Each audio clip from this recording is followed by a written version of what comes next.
Assalamualaikum warahmatullahi wabarakatuh. Alhamdulillahirabbil alamin wa bihi nasta'in ala umuri dunya waddin. Sayyidina wa maulana Muhammadin wa ala alihi wa sahbihi ajmain. Rabbi shrah li sadri wa yassir li amri wahlul 'uqdatam min lisani yafqahu qawli amin. Pemirsa Masjid TV, para penonton dan sahabat ngopi dimanapun Anda berada. Pertama-tama mari kita panjatkan syukur kita kehadirat Allah Subhanahu wa taala yang mana pada kesempatan malam ini kita bisa berjumpa kembali di acara ngopi ngaji online perkara Islam. Kedua kalinya selawat dan salam semoga tercurahkan kehadiran Nabi Agung kita Nabi Muhammad SAW. Semoga mahabbah kita, rasa cinta kita kepada baginda Rasul dapat memberikan kemudahan hidup di dunia dan kelak di yaumil qiyamah kita mendapatkan syafaatnya. Amin amin ya rabbal alamin. Para pemirsa Masjid TV, penonton dan sahabat ngopi dimanapun Anda berada, alhamdulillah kita bersua kembali di acara ngopi ngaji online perkara Islam dan ini sudah sampai di episode yang ke-127. Nah, pada episode kali ini seperti biasa ada teman ngopi saya, Mas Aldi. Assalamualaikum Mas Aldi. Waalaikumsalam warahmatullahi wabarakatuh. Kabarnya pripun ini? Alhamdulillah baik. Mas Anies sendiri gimana? Alhamdulillah baik. Jadi selalu baik Mas, karena kalau ngopi itu selayaknya kita itu mendapatkan pencerahan dari para narasumber kan begitu. Oh iya. Malam ini itu nanti kita akan kemana untuk pembahasannya Mas Aldi? Pembahasan ini mungkin menyenangkan ya Mas Anies buat para jombloan dan jomblowati Mas Anies. Kok bisa menyenangkan ini? Ada apa ini Mas? Ini tentang pernikahan Mas Anies. Oh, tentang bab nikah. Nah, ini tergantung sih Mas Anies kira-kira menyenangkan atau menyeramkan kalau bahas nikah. Ya tentu menyenangkan, karena ini kan termasuk sunnahnya Nabi. Sunnahnya Nabi. Ya, kan karena Nabi itu kan anikahu sunnati. Ya. Kalau tapi diselewahkan sama orang-orang sama netizen itu anikahu santai itu kan santai. Jadi repot itu kan. Dan nikah-nikah malah terlalu santai Mas Anies. Nah itu gara-gara itu mungkin ya. Jadi nikahnya itu jadi terhambat karena terlalu santai. Nah kira-kira nikah ini menurut Mas Aldi itu sepenting apa? Coba Mas Aldi. Wah, kalau nikah sih penting ya Mas Anies karena kalau menurut saya selain mungkin keturunan juga ya Mas Anies. Terus juga kita kan juga masih manusia ya Mas Anies. Jadi kita butuh ya manusia itu kan makhluk yang nggak bisa hidup sendiri Mas Anies. Betul. Ya, kita jadi perlu pendamping lah untuk mengarungi hidup ini mungkin Mas Anies. Ya artinya perlu sandaran hati gitu ya. Iya sandaran hati. Jadi kalau capek di luar nanti pulang ke rumah sudah bisa ngecas kembali dari ngecas kembali. Sandaran hati itu kan begitu ya. Nanti keluar lagi sudah fit lagi kan begitu. Iya. Tempat berkeluh kesah juga mungkin ya. Tapi apakah pasangan hidup itu hanya sebatas untuk tadi sandaran hati, tempat berkeluh kesah atau ada yang lainnya Mas Aldi? Mungkin banyak juga sih manfaatnya Mas Anies. Mungkin biar kita lebih tercerahkan ya Mas Anies. Mungkin kita langsung undang narasumber kita hari ini sih Mas Anies. Oke, kita undang Mas ya. Iya. Kepada Gus Hilmi Wafa, monggo kami persilakan untuk bisa gabung dengan kita. Monggo Gus. Assalamualaikum. Waalaikumsalam. Monggo Gus.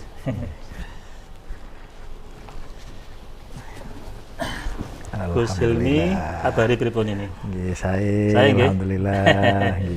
Kita ketemu terakhir di acara nikahan juga ya Mas Gus. Iya betul. Di nikahnya Mas nikahan Dadang itu kan. Iya. Ini pas sesuai dengan tema kita Gus. Oh gitu ya. Tadi itu saya dengan Mas Aldi itu sudah ngobrol panjang lebar tentang pernikahan kan gitu. Oh iya. Mas Aldi kira-kira apa yang mau disampaikan kepada Gus ini? Atau mungkin sebelumnya kita biar temen yang ini ngasih kopi dulu untuk Gus Hilmi karena ini belum ada kopinya. Oke, matur nuwun. Terima kasih. Sudah nikah atau belum? Belum Gus. Ini jomblo semua Gus. Proses mencari. Makanya ini dibutuhkan pencerahan tentang bagaimana nanti menuju ke pernikahan biar siap secara lahir batin mungkin Gus ya. Iya. Terutama karena mungkin ini Mas Aldi dan Gus Hilmi kan terkadang itu anak muda hari ini itu kan apalagi sekarang sudah medianya media globalisasi, semua itu bisa dicapai informasinya dari segala arah manapun. Tapi soal nikah kan terkadang anak muda itu masih bingung. Iya. Nah kira-kira apa yang menjadi kendala anak muda saat ini? Kok menikah itu kok ada yang tadi mungkin susah, ada yang lama, ada yang malah tidak mau nikah juga nah ada itu mungkin. juga itu apa memang agama Islam itu juga ada anjuran hukum yang dipastikan menikah itu kan aku juga dengar di sini dari medsos itu ada katanya nikah itu ada yang hukumnya wajib, sunnah, Iya. kemudian makruh, mubah itu gimana Gus? Monggo Gus. Iya, betul. Jadi terkait dengan hukum nikah, Nggih. ya, para ulama khususnya dalam mazhab Syafi'iyah itu mayoritas mengatakan bahwa hukum asal dari nikah itu mubah. Mubah Ya, mubah. Ya. Walaupun ada sebagian yang mengatakan hukum asalnya adalah sunnah. hukum asalnya sunnah. Ya, tetapi mayoritas mengatakan mubah. Nah, kalau kemudian kita hubungkan dengan hadis Rasulullah Sallallahu Alaihi Wasallam, an-nikahu sunnati, ya, bahwa nikah itu adalah sunnahku, itu bukan dalam konteks hukum asal, ya, tetapi itu adalah bahwa Rasulullah itu menikah, sehingga menikah itu adalah sunnah Rasul, perbuatan yang dilakukan oleh Rasulullah Sallallahu Alaihi Wasallam, sehingga dalam ajaran Islam itu tidak dikenal istilah kerahiban. Rahib itu, rahib itu orang yang gitu orang yang seperti pendeta yang tidak menikah, ya. Jadi menolak untuk menikah atau membenci pernikahan atau mengharamkan dirinya sendiri untuk menikah, itu yang bertentangan dengan sunnah Rasul. Artinya di dalam Islam nggak ada perintah seperti itu, gitu. Iya, jadi dalam Islam justru didorong untuk menikah. Jadi ada dorongan untuk menikah. Tetapi karena nikah ini kaitannya dengan hati, dengan rasa, kemudian kaitannya dengan interaksi antara laki-laki dan perempuan, ya, suami dan istri tadi, kemudian interaksi dua keluarga, ya, kemudian kaitannya dengan ubo rampenya itu ada kewajiban nafkah dan lain sebagainya, dan tentu tidak lepas dari bahwa jodoh itu juga takdir, bahwa jodoh itu sebagaimana rizki, sehingga tentu kita tidak bisa memaksakan orang itu harus menikah. Nah, itu. Sehingga maka para ulama mengatakan hukum asalnya adalah mubah. Mubah yaitu ketika orang itu dia tidak ada keinginan untuk menikah, maka dia misalnya tidak menikah juga tidak ada masalah. Artinya tidak dapat dosa gitu, guys. Tidak berdosa, ya. Karena Tetapi para ulama juga ada yang tidak menikah. Ya, seperti Imam An-Nawawi, itu beliau sampai meninggal tidak menikah. Ya, tapi beliau sibuk dengan ilmu, sibuk dengan ibadah. Nah, maka kalau ada orang yang kemudian dia berkeinginan untuk menikah, dan dia sudah siap dengan konsekuensi dari nikah itu, dia punya tanggung jawab tentang nafkah dan lain sebagainya, maka ini hukumnya bukan mubah lagi, tapi sunnah. Ya, meningkat dari sunnah menjadi sunnah. Ya, ini hukum, ya. Kita bicara hukum, bukan sunnah dalam arti adalah perbuatan Rasulullah, bukan. Bukan dalam arti sunnah Rasul, bukan, ya. Tetapi sunnah dalam arti hukum yang apabila dilakukan mendapat pahala, apabila ditinggalkan tidak berdosa. Ya. Nah, kalau kemudian ada orang yang berkeinginan dan dia punya nafkah dan dia khawatir terjerumus zina, dia dalam keadaan yang berpotensi untuk bisa berzina, maka hukumnya menjadi wajib. Hukumnya meningkat lagi menjadi wajib. Nah, jadi di sini harus. Kenapa harus? Karena kondisinya seperti itu. Ya, jadi tadi dikatakan bahwa hukum asalnya tidak harus, tapi bisa menjadi harus ketika ada situasi dan kondisi yang memang mengharuskan itu. Daripada berzina tadi, Gus, ya. Iya, betul. Nah, sebaliknya kalau tadi an-nikahu sunnati tadi bahwa nikah itu sunnah Rasul, bukan berarti kemudian selalu dalam keadaan sunnah, wajib atau minimal mubah, bahkan bisa makruh, Bisa bahkan bisa haram. Makruh itu dalam arti kalau kita melakukan justru tidak dianjurkan, ya. Kalau ditinggalkan malah itu lebih baik. Nah, misalnya ada orang yang berkeinginan tapi dia tidak punya nafkah, ya, dia tidak punya nafkah, ini makruh, ya. itu cuma hukumnya makruh. Ya, makruh. Ya, dia karena dia punya keinginan, ya. Tapi di satu sisi dia tidak siap dengan konsekuensinya. Ya, ya. Nah, ini nanti kan dikhawatirkan nanti akan terjadi masalah kan Betul, itu. betul. Walaupun kita belum tahu masalahnya, sehingga makanya kita tidak, para ulama tidak mengatakan itu haram, tetapi mengatakan makruh. Karena dengan menikah itu bisa saja menjadi sebab terbukanya pintu rizki. Ya. Nah, maka kalau dia belum siap terkait dengan nafkahnya, atau dia memang tidak punya nafkah, ya, tapi dia punya keinginan, maka hukumnya makruh. Berarti lebih baik, berarti kan tidak menikah. Lalu bagaimana solusinya? Solusinya kalau dia bisa meredam keinginannya dengan cara apa? Rasulullah bersabda, ya ma'syarus syabab, man istata'a minkumul ba'ata falyatazawwaj. Hei para pemuda, kalau kamu siap dengan nafkah, siap dengan konsekuensi menikah, maka nikahlah. Ya. Tapi kalau kamu tidak siap, maka apa? Berpuasalah. Fa'alaikum bisawm. Maka berpuasalah. Karena dengan puasa, kemudian memperbanyak aktivitas, ini akan melupakan keinginan untuk menikah atau meredam syahwatnya, ya.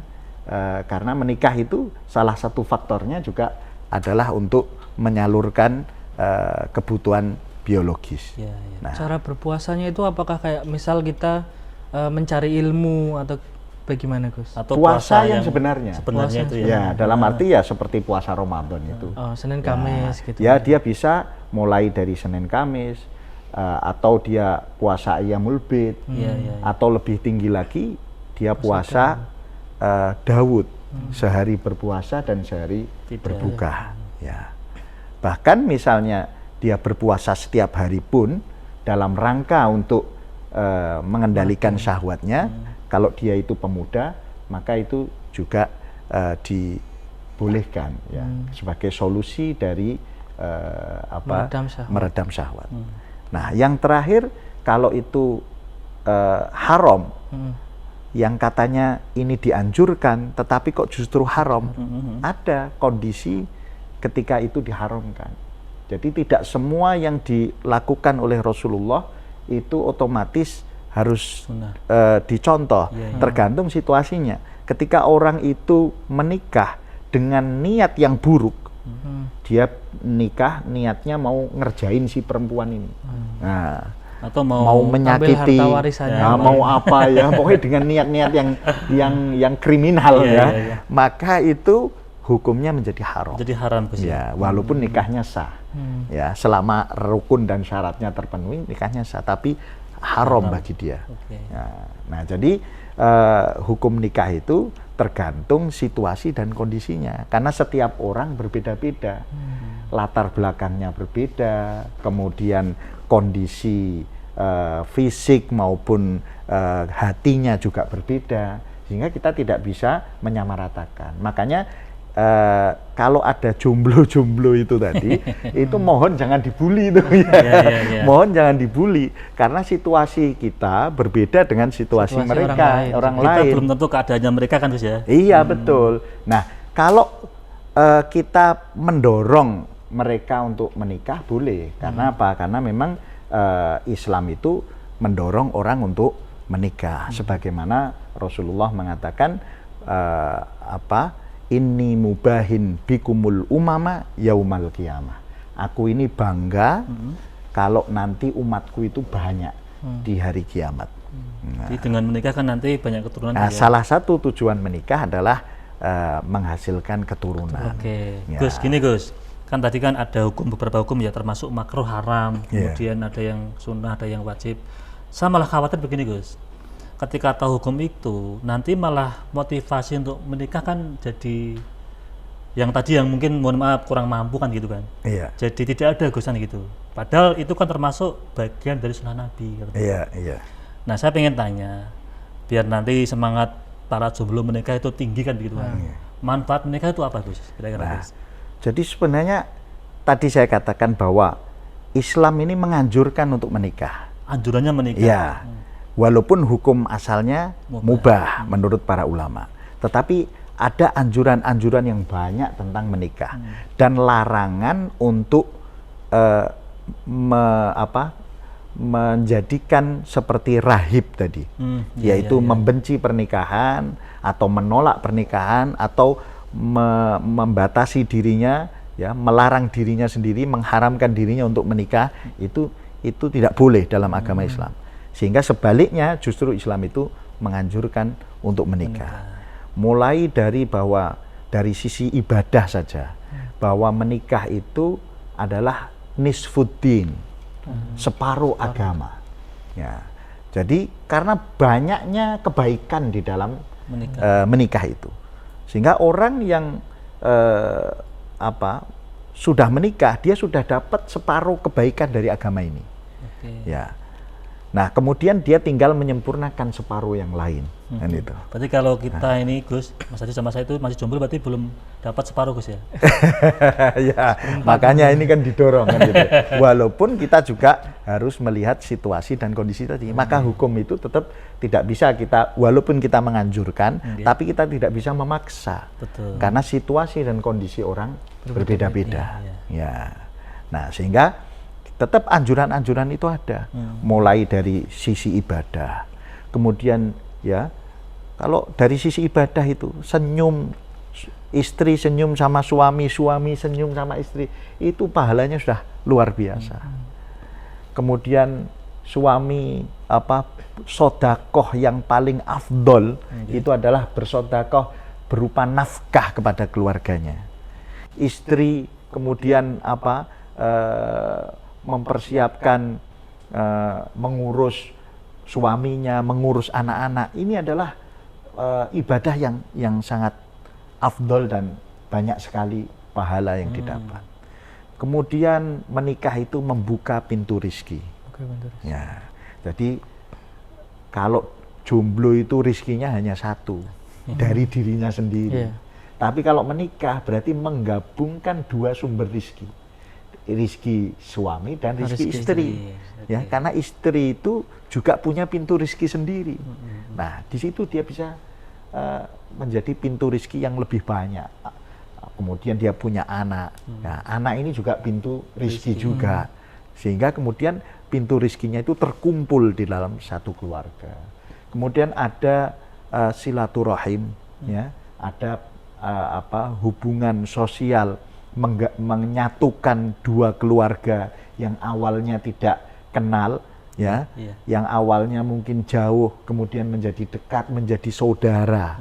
Saudara karena musoharoh, ya, saudara karena pernikahan.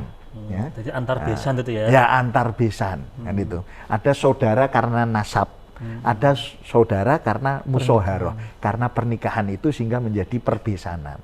Wah, ini manfaat-manfaat yang luar biasa sekali. Selain dari sisi pribadi bisa meredam gejolak syahwat, bisa litas kunu ilaiha, menjadi sakinah. Ya, tentram hati ini. Orang itu kenapa Mas Anies ini sudah punya rumah atau tidak? Minimal ada rumah. Kenapa orang itu harus ada rumah? Ya. Kalau orang itu tidak punya rumah, meskipun itu rumah orang tuanya atau rumah ngontrak atau rumah pinjam lah, ya. Yang penting dia punya rumah, ya. Kenapa orang itu punya rumah? Bukan masalah untuk tidur. Kalau untuk tidur di hotel bisa, di penginapan bisa, bahkan tidur di masjid pun bisa, ya. Tapi litas kunu ilaiha. Orang itu butuh tempat kembali. Oh, butuh tempat kembali. Iya, betul. Ya. Walaupun dia tempat pulang, walaupun dia tidur di hotel berhari-hari, pasti dia kangen pingin pulang ke rumah. Ya. Walaupun rumahnya sama hotel jauh, Iya. lebih jauhan rumah lebih ya. lebih nyaman di hotel Lebih dibanding mewah di rumah, ya. lebih mewah mungkin. Tapi dia tidak akan bisa hidup berhari-hari di situ. Dia pasti akan merindukan untuk kembali pulang. Betul. Ya, nah begitu juga fungsi istri tadi. Oh, gitu. Istri itu adalah tempat kembali, tempat pulang. Kemanapun suami pergi, pasti dia akan rindu untuk kembali kepada istrinya. Tadi kata Mas Edi kan tempat keluh kesah, Ya, tempat betul. sandaran hati. Nah, itu kan. itulah yang disebut sakinah. Ya, jadi ketika sudah ada sakinah, ketentraman, ya, maka dia akan menemukan tempat kembali tadi. Ya, jadi dia tentram. Lalu ada mawaddah, ada saling mencintai. Wiwiting tresno jalaran saka kulino. Ya, orang Jawa mengatakan begitu. Ya, jadi ketika kemudian suami istri yang dulunya tidak mengenal, setelah menikah dia hidup bersama, maka tumbuh rasa cinta itu. Kalau sudah tumbuh rasa cinta, yang kemudian selanjutnya adalah rohmah, kasih sayang. Mawaddah warohmah. Iya, kasih sayang. Dalam arti apa? Ketika orang ini sudah tua, mungkin tidak seperti anak muda, cinta monyet seperti itu, bukan. Tapi yang timbul adalah sayang. Sebagaimana kita menyayangi saudara kita, menyayangi orang tua kita, menyayangi anak-anak kita.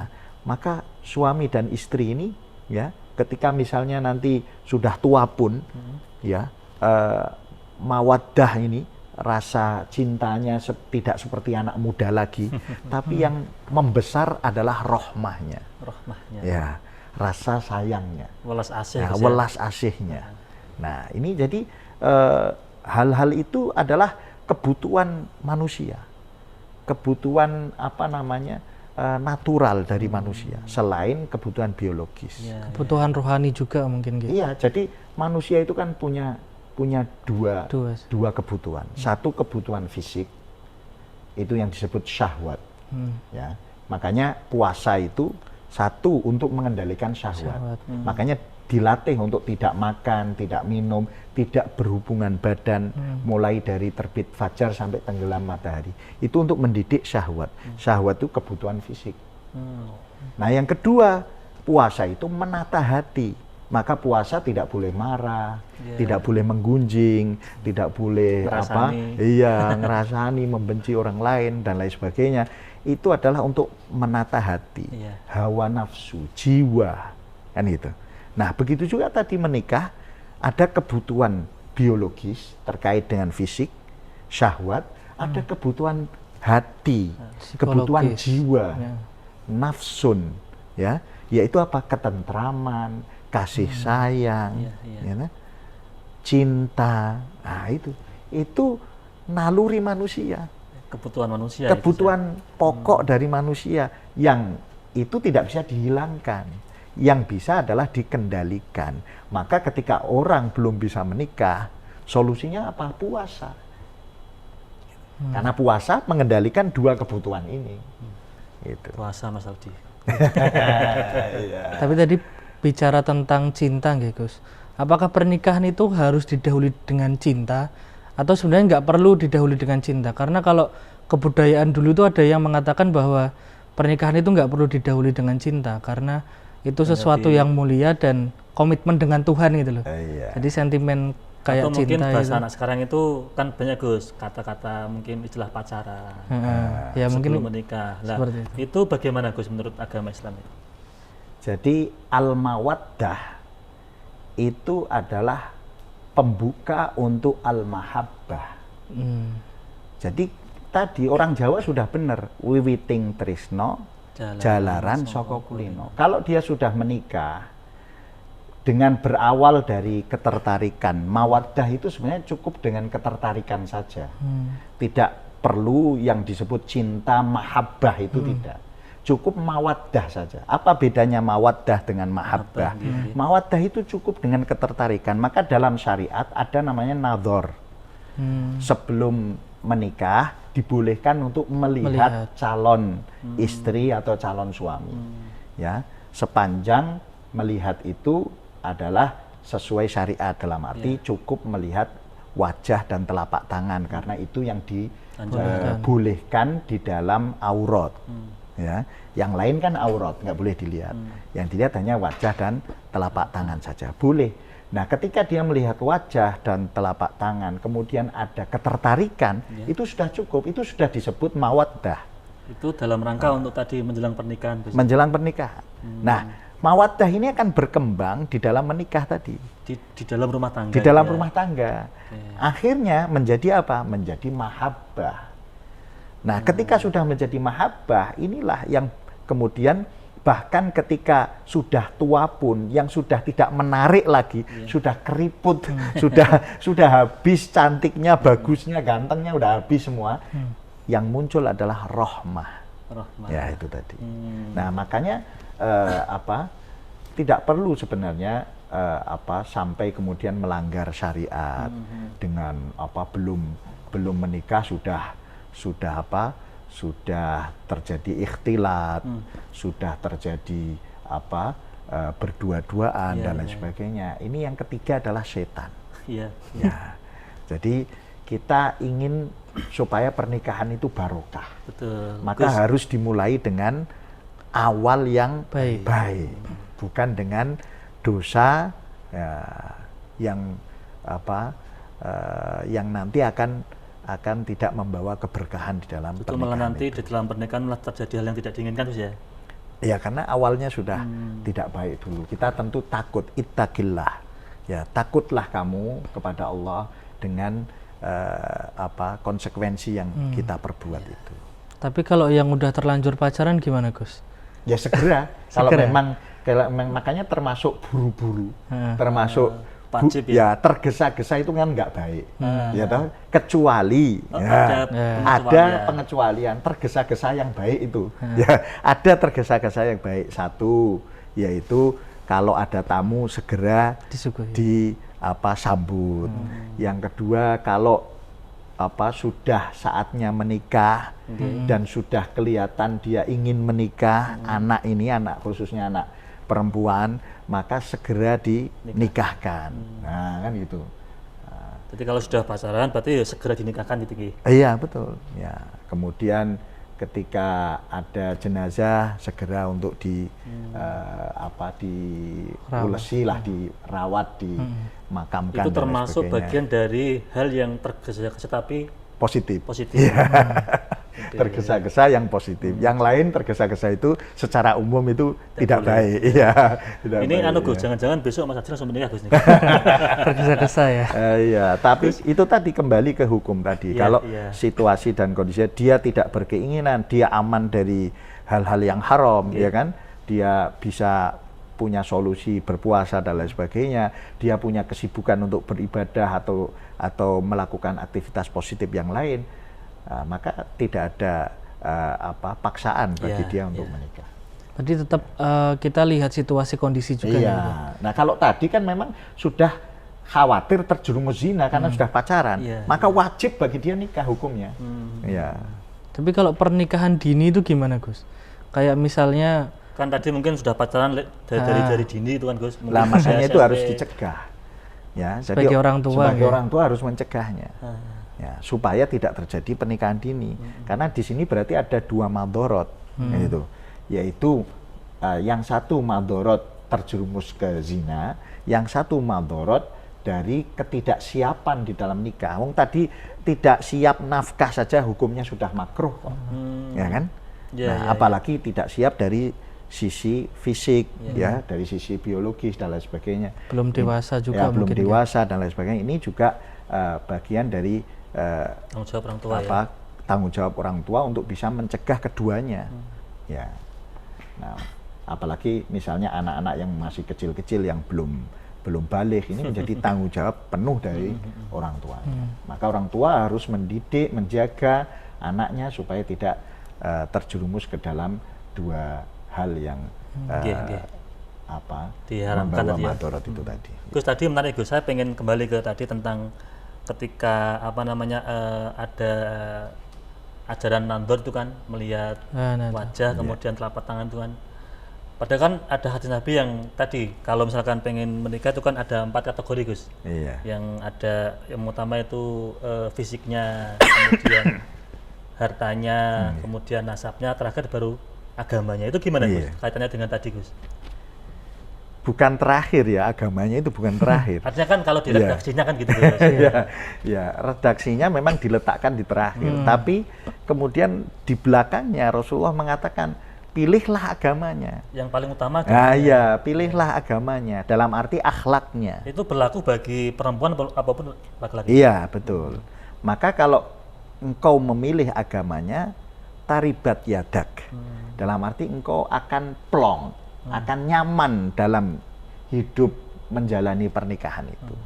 Tapi kalau yang dicari adalah cantiknya, cantik itu tidak langgeng. Iya, tidak Ya. langgeng. Nanti ketika dia hilang cantiknya, maka hilang pula semangatnya lagi di dalam pernikahan. Kalau cintanya karena harta, karena menikah niatnya karena harta, maka ketika harta itu hilang, ya, maka pernikahan itu berada di ambang kehancuran. Kalau menikah karena status sosialnya juga sama, tapi kalau karena agamanya, karena akhlaknya, karena lillahi ta'ala, insya Allah ini akan menjadi komitmen pengikat mitsaqon ghalidhon yang betul-betul kuat di dalam Ikatan yang kuat nggih. Ya. Berarti itu alasan-alasan untuk menikah itu 4 tadi nggih. Yang penyempurna itu agama. Kalau misal cantik terus agamanya baik itu juga Ya boleh, ya. Jadi Rasulullah menyebutkan 4 itu kan umumnya orang. umumnya orang. Ya, umumnya orang itu ketika mau menikah melihat dari sisi itu, dari sisi cantik atau gantengnya, dari sisi dunianya, dari sisi status sosialnya dan lain sebagainya, ya. Tetapi Rasulullah mengatakan pilihlah agamanya. Agamanya paling utama Kalau Gus, ya. kalau kemudian dia dapat 4-4-nya, ya itu istimewa. Tapi kan gitu. itu sulit Gus. Ya. Gus ini menarik Gus, tapi ini Gus, saya pengen tahu tentang, kan ada istilah Gus kalau di Jawa itu sekufu, kata-kata sekufu itu gimana Gus itu? Iya. Yang setara atau yang bagaimana itu? Ya, betul. Jadi dalam kajian-kajian fikih itu ada istilah kafaah, ya. Kafaah. Ya, kafaah itu kufu itu tadi. Dalam arti setara, ya, setara dari sisi agamanya. Ini yang penting. Iya, Setara dari sisi agama ini yang penting. Dalam arti jangan sampai beda Beda agama, agama. ya. Jangan sampai beda agama. Nah, kemudian ada juga setara dari sisi status sosial, ada setara dari sisi harta, ya, dari sisi pendidikan dan lain sebagainya. Sebenarnya itu adalah untuk mendukung tujuan pernikahan, bahwa menikah itu kan tentu untuk lil abad, dalam arti untuk selamanya, inginnya kan seperti itu, ya. Nikah itu bukan untuk sementara. Betul, Maka dalam ahlus sunnah wal jamaah, nikah mut'ah itu dilarang. Yang nikah kontrak itu Gus? Nikah kontrak itu beberapa dilarang. jam mungkin ya. Ya, karena apa? Itu haram, Ya, tidak ya, sah, ya, gitu. Karena apa? Karena nikah itu lil abad. Nikah itu niatnya adalah Untuk selamanya. Kalau toh nanti tidak cocok atau ada Permasalahan. madorot di dalam pernikahan itu, kemudian dia bercerai, itu urusan lain. Yang penting tidak dikontrak, tidak tidak dimuakkad, ya, tidak dibatasi waktu tertentu. Nah, karena ini mu'abbad, dalam arti tidak dibatasi waktu, maka butuh seiring sejalan, sevisi antara kedua ini. Semakin banyak perbedaan, semakin banyak potensi masalah di dalam perjalanan kehidupannya. Nah, makanya yang paling utama adalah agama. Tidak boleh agama itu berbeda. Kalau agamanya berbeda, ini satu, pernikahannya jelas tidak sah secara fikih, ya. Yang kedua, akan mempengaruhi perjalanan kehidupan rumah tangga. Maka kemudian ada kufu dalam hal status sosial, dalam hal status pendidikan, dalam hal status kepemilikan harta dan lain sebagainya. Itu diharapkan antara suami dengan istri atau suami dengan mertua atau orang tua istri itu setidaknya itu tidak terpaut jauh atau setara tadi yang dikatakan kufu. Nah, kufu ini ya, ini sebenarnya bukan syarat utama ya, bukan syarat utama di dalam pernikahan. Nah, kufu ini berlaku kalau misalnya salah satu dari wali atau perempuan ini atau si istri ya, ini tidak ridho. Ya, tidak ridho dengan suami yang tidak kufu. Nah, itu baru bermasalah. Tapi kalau ridho, maka nggak ada masalah. Berarti yang artinya antara kedua mempelai, bukan antara kedua mempelai keluarga. atau dengan wali. Wali juga. Jadi yang menentukan ridho tentang kafaah itu satu wali si perempuan, yang kedua si perempuannya. Ya, kalau dia ridho dengan kondisi laki-laki yang tidak kufu itu, maka pernikahannya tidak ada masalah. Tidak ada masalah, Gus ya. Ya. Berarti intinya tentang bagaimana itu si perempuan dan walinya itu ridho terhadap kondisi laki-laki gitu ya. Iya, betul. Ya. Walaupun tidak sekufu, kalau ridho ya nggak masalah, Gus ya. Iya, kalau tidak ridho, misalnya kok dijodohkan tadi, si istri nggak tahu kalau dinikahkan sama laki-laki, ya, ini walinya wali mujbir, yaitu orang tua kandungnya langsung, ayah kandungnya misalnya, menikahkan dengan seseorang, si perempuan nggak tahu, dinikahkan dengan orang yang tidak kufu. Ya. Setelah tahu, perempuannya menolak, ya, saya nggak ridho dinikahkan dengan laki-laki yang tidak kufu. Maka ini perempuan bisa melapor ke pengadilan, melapor ke hakim untuk diproses fasad nikah. Ya, nikahnya bisa difasakh oleh hakim. Tapi kalau yang nggak setuju orang tuanya, Gus? Sama ya, gitu. jadi wali atau si perempuan ini. Dua-duanya harus. Ya, kalau terkait dengan kufu itu khususnya yang wali mujbir tadi. Tapi kalau wali-wali yang lain tidak, atau yang terkait dengan kafaah itu dua itu. Jadi sebenarnya kafaah itu tidak masalah kalau wali dan si perempuan ini ridho. Kalau ridho nggak ada masalah. Makanya dikatakan bahwa kufu ini bukan syarat utama, karena kuncinya di ridho tadi. Iya. Menarik, Gus, tentang bagaimana kita membahas tentang bab nikah, Mas Aldi. Sampai tadi kerana hukum juga kan? Iya. Tapi kita sebelum lanjut, Mas Aldi, Gus Ilmi, kita akan ceritakan yang mau lewat dulu.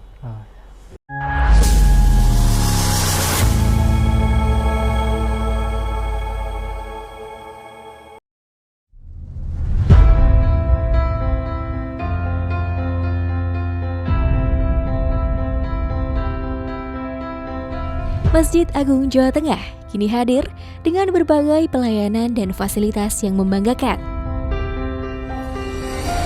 Berdiri di pusat bumi Jawa Tengah, masjid ini semakin kokoh menciarkan ajaran agama Islam, tidak hanya di kancah lokal dan nasional, tapi juga internasional.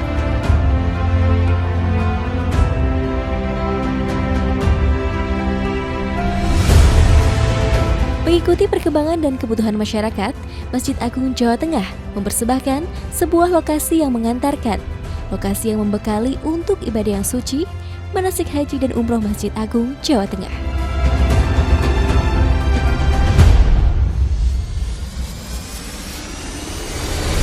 Dilengkapi replika bangunan Ka'bah, Bukit Safa dan Marwah, beserta area manasik yang luas, maka lokasi ini tepat untuk menjadi pilihan Anda melakukan proses manasik sebelum melaksanakan ibadah yang suci.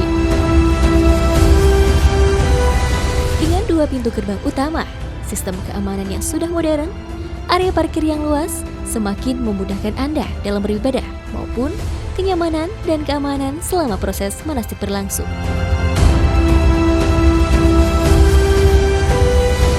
Hal penting lainnya adalah kemudahan akses untuk penginapan Hotel Geraha Agung, akses oleh-oleh Semarangan dan Jawa Tengah, tempat beribadah yang nyaman, juga akses wisata kota Semarang untuk sekedar memanjakan mata, menikmati hamparan kota dari atas menara.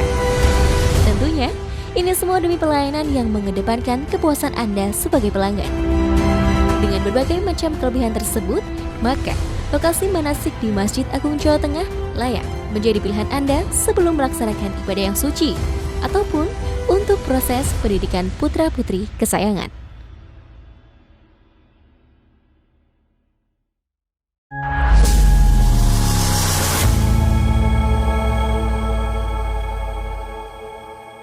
Pemirsa Majri TV, para penonton dan sahabat ngopi, kembali lagi bersama kami di acara ngopi ngaji online perkara Islam. Ini masih bersama Gus Hilmi dan Mas Aldi. Nah, Gus, tadi menarik sekali kita bahas tentang kafaah atau sepupu, tentang bab pernikahan, Gus ya. Ini ada request dari tukang syuting, Gus, tentang dulu itu jenengan menikah itu bagaimana awalnya itu, Gus? Wah, ini jadi pembahasan pribadi.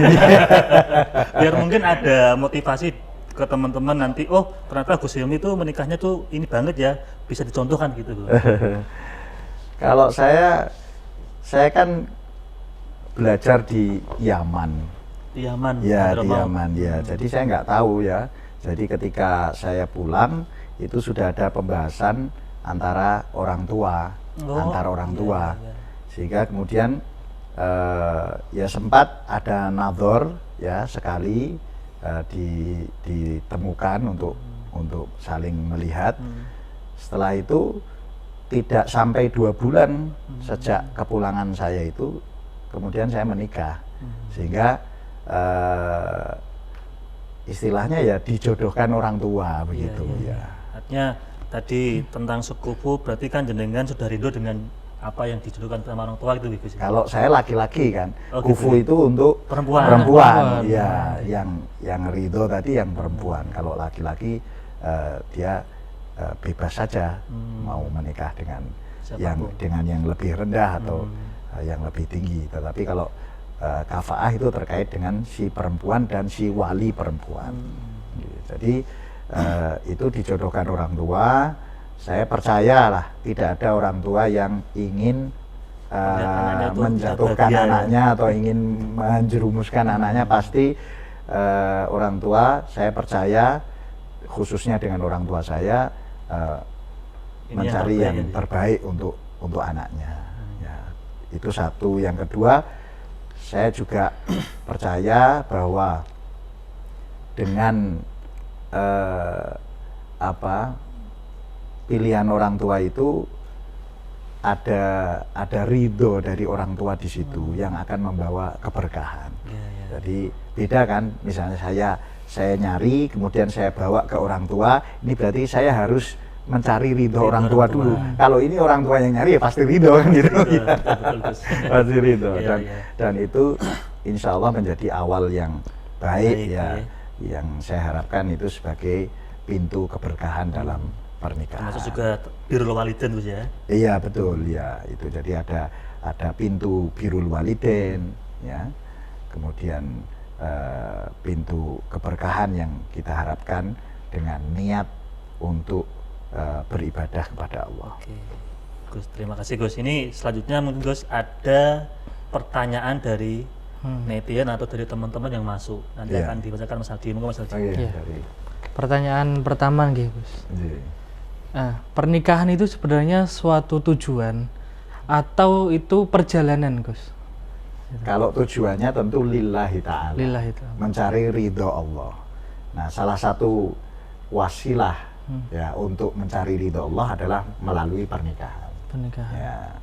Sehingga pernikahan yang diniatkan dengan niat mencari ridho Allah, insya Allah ini menjadi ikatan yang kuat tadi. Karena dalam perjalanan pernikahan itu pasti ada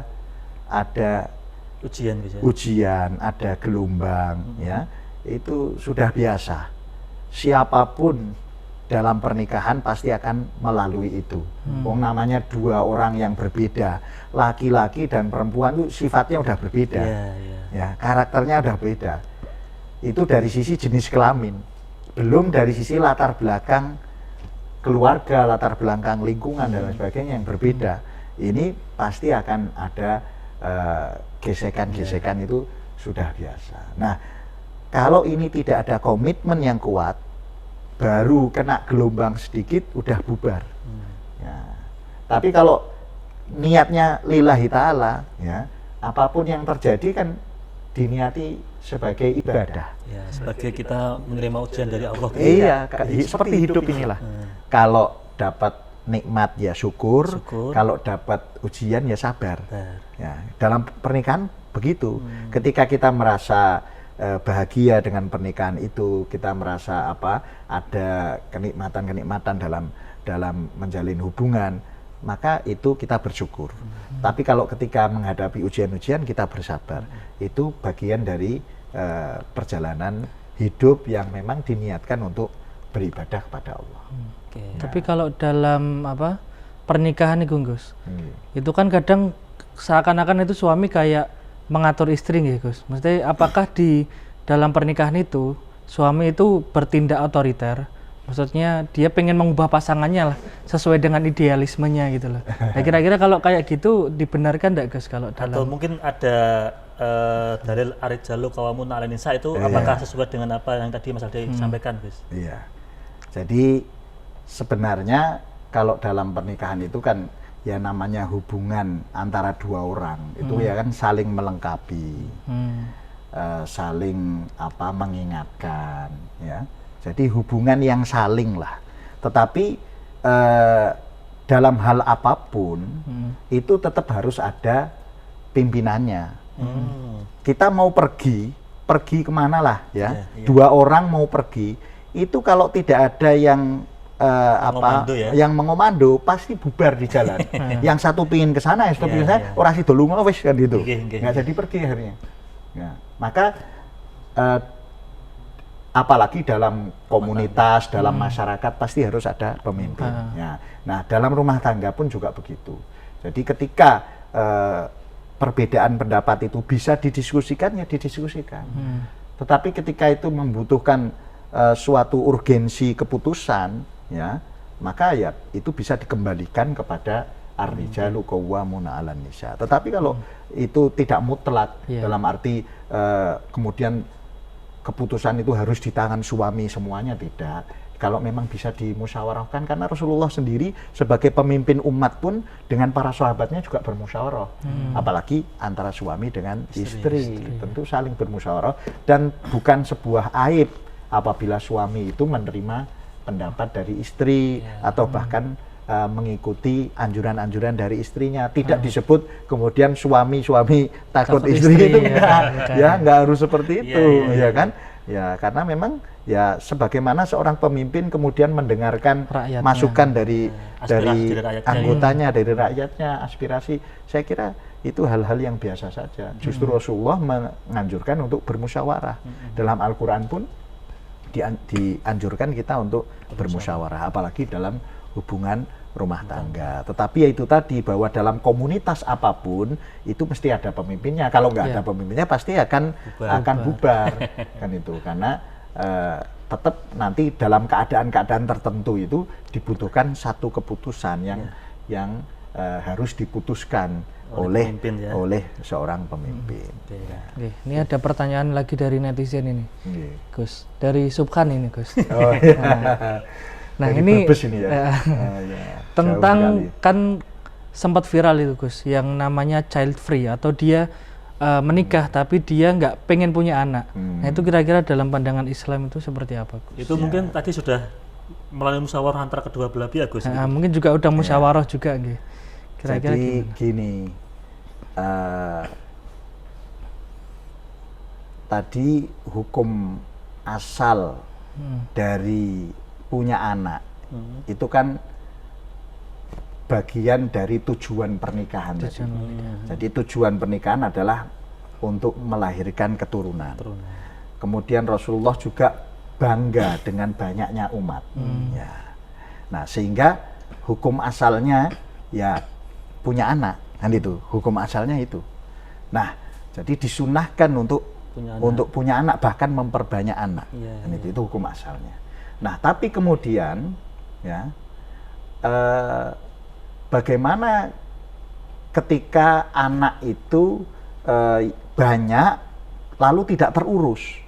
Padahal dalam Al-Quran sendiri Allah berwasiat, berpesan untuk meninggalkan keturunan yang kuat, bukan keturunan yang lemah. Ya, Gitu.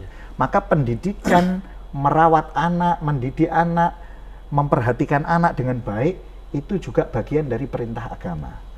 Maka kemudian ada alasan-alasan untuk mengatur kelahiran supaya bisa memperhatikan anak dengan baik. Kan Ya, gitu. biar jadi beban Gus ya. Kan Ya. kadang juga anak mungkin ada yang mengatakan nanti kalau banyak anak malah banyak beban, itu kan juga ada Gus. Nah, kalau beban itu beban apa? Kalau bebannya itu rizki, maka itu haram.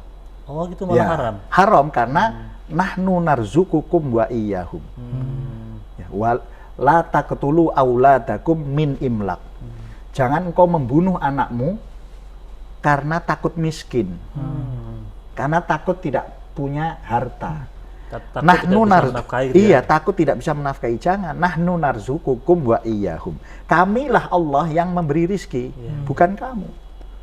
Anak itu punya pintu rizki masing-masing. Jadi kalau tadi, jadi hukum asal Punya anak. dianjurkan untuk punya anak. Sehingga ketika dia melakukan, dulu para sahabat ada namanya azl. Azl itu adalah kalau cara sekarang keluar di luar lah. Nah, Iya, ini iya, iya. paham betul? Yang belum menikah nggak paham ini. Ya. Jadi keluar di luar. Supaya apa? Supaya tidak hamil. Ya, supaya tidak hamil. Nah, ini dilakukan oleh para sahabat dan Rasulullah tidak melarang. Kalau sekarang mungkin KB Gus ya, KB itu ya. Nah, iya. Nah, berarti di sini boleh. Tetapi bertentangan dengan tadi hadis anjuran untuk punya anak. Maka para ulama mengatakan hukum asal dari azal itu makruh. Makruh. Ya. Jadi kalau sekarang KB, hukum asal KB itu makruh. Makruh. Nah, karena apa? Karena dianjurkan punya anak. Ya. Nah, hukum asal itu tadi bisa jadi sunnah, bisa jadi wajib, bisa jadi mubah, bisa jadi haram, tergantung situasi dan kondisi, kan begitu. Termasuk mungkin Gus, tadi sepakat tidak punya anak karena ada kelainan atau sakit, itu kan juga termasuk ada alasan juga Gus. Nah, iya. Jadi tadi misalnya, tadi hukum asalnya makruh kan ya, bisa menjadi sunnah atau mubah lah, mubah boleh atau bahkan menjadi sunnah kalau tadi ada alasan-alasan yang positif tadi. Misalnya tadi, oh ini ada penyakit, nanti dikhawatirkan kalau dia hamil berdekatan, nanti akan menimbulkan bahaya, menimbulkan penyakit. Misalnya seperti perempuan yang operasi sesar. Operasi sesar itu dokter menganjurkan jaraknya minimal 3 tahun. Ya, antara kelahiran anak yang pertama dengan yang kedua, jaraknya kalau berdekatan bisa sobek, bisa jebol, jahitannya belum jadi, ya kan itu. Nah, maka dalam situasi seperti itu, maka ini bisa hilang kemakruhannya, ya, karena ada alasan seperti itu. Ya, alasan itu bahkan bisa menjadi sunnah, ya, atau tadi alasan yang atau bahkan wajib kalau terkait dengan nyawa. Kalau ini dibiarkan hamil nanti ibunya bisa mati. Nah, misalnya itu jadi wajib. Ya. Nah, misalnya tadi ada lagi untuk mendidik anak supaya tidak, daripada dia lahir terus malah keleleran. Nah, padahal Allah memerintahkan kita untuk meninggalkan keturunan yang kuat, maka dibutuhkan pendidikan yang baik, dibutuhkan perhatian yang penuh, maka diaturlah kelahiran itu. Cukup 2 anak lah. Ya, maka itu bisa menjadi mubah, tidak lagi makruh. Ya. Tapi kalau KB kok karena masalah rizki haram. Oh, haram. Iya. Karena tadi ya ada anjuran Nabi untuk itu ayat Al-Qur'an, la taqtulu auladakum min imlak. Jangan dijamin rizkinya. Iya, Allah yang menjamin rizki. Ya nggak boleh kita KB kok karena khawatir nggak bisa ngasih makan, nggak boleh. Ya, tapi kalau KB karena ingin tadi mendidik anak dengan baik supaya terawat dengan baik, itu boleh, mubah. Kalau tadi operasi sesar supaya tidak membahayakan ibu, itu bahkan bisa sunnah, bahkan wajib. Kalau membahayakan nyawa. Intinya kalau tentang rezeki berarti yang itu yang tidak boleh. Ya, lah tadi child free itu kalau dia niatnya itu membuat gerakan, itu yang salah, lah itu haram. Ya, karena Kalau hukum asalnya makruh, tapi ketika itu dikampanyekan, Iya. terus mengajak-ngajak orang untuk menentang sunnah, karena sunnahnya kan punya anak, Iya. ya kan? Oke. Kalau dia mengkampanyekan kemakruhan, gitu, mengkampanyekan kemakruhan ini kan akhirnya menjadi kampanye itu menjadi dilarang, menjadi haram. Ya. Jadi permasalahan di masyarakat juga nggih. Iya betul. Ya, jadi permasalahannya bukan tidak punya anak, bukan masalah ingin tidak punya anak, tapi masalahnya itu menjadi sebuah gerakan, maka itu nggak boleh. Kalau dia ingin tidak punya anak, ya udah pribadi Untuk aja. pribadi aja gitu Ya, Kondisi orang masing-masing. dan kondisi orang masing-masing. Alasannya apa? Kalau alasannya karena ingin mengatur supaya anaknya terawat dengan baik, itu mubah, ya. Oh, kalau supaya istrinya ini selamat karena tadi berbahaya kalau dia berturut-turut tiap tahun hamil padahal operasi sesar, maka bisa menjadi sunnah.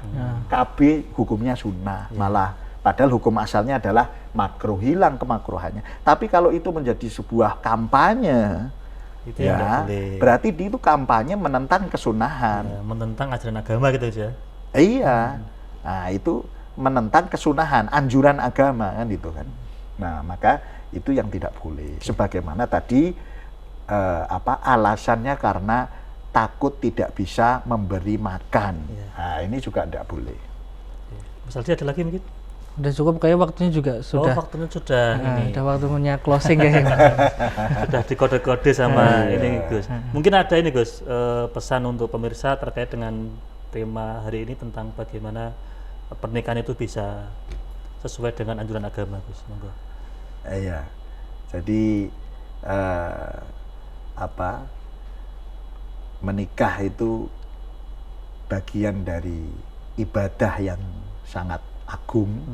Oleh karena itu apabila kita sudah siap dan berkeinginan untuk menikah, maka tetapkanlah hati kita dengan niat yang baik, karena setan itu akan membuat keraguan-raguan di dalam hati sehingga orang itu tidak jadi menikah.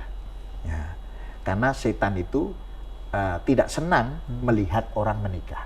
Ketika akan menikah itu malaikat turun, ya, ribuan malaikat turun pada saat akad nikah, dan setan menangis, lari terbirit-birit melihat orang itu menikah, dan setan akan berusaha mengajak orang untuk berzina, untuk melakukan dosa dan lain sebagainya. Maka tetapkanlah hati, niatkan dengan niat yang baik, insya Allah ini akan menjadi jalan kebaikan. Apabila belum mampu, berpuasalah, beraktivitaslah yang positif, insya Allah itu akan meredam keinginan-keinginan yang tidak Negatif. baik. Ya. Oke, Ya, Gus, gitu. matur suwun Gus ya, Oke. atas waktunya dan ilmunya. Mas Aldi juga terima kasih sudah Iya. nemenin ngopi. Para pemirsa MAJT TV, penonton dan sahabat ngopi dimanapun Anda berada, demikian ngopi pada episode 127 kali ini dengan Gus Hilmi dan Mas Aldi. Saya mohon maaf, akhirul kalam. Assalamualaikum warahmatullahi wabarakatuh. Waalaikumsalam warahmatullahi wabarakatuh.